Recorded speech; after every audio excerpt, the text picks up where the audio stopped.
என்னடா இவன் வந்ததுல இருந்து கேள்வியா கேட்கறான், இவன் வந்தா என்ன செய்வான்னு கேக்குறீங்க அதானே?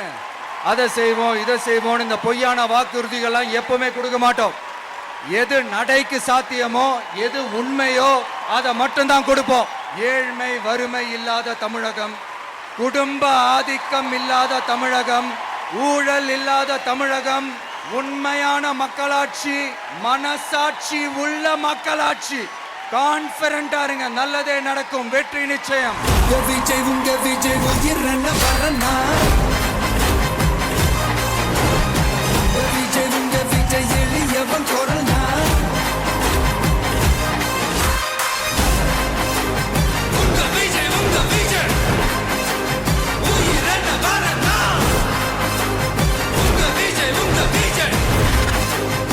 எளியவன் குரல்னா உங்க விஜய்.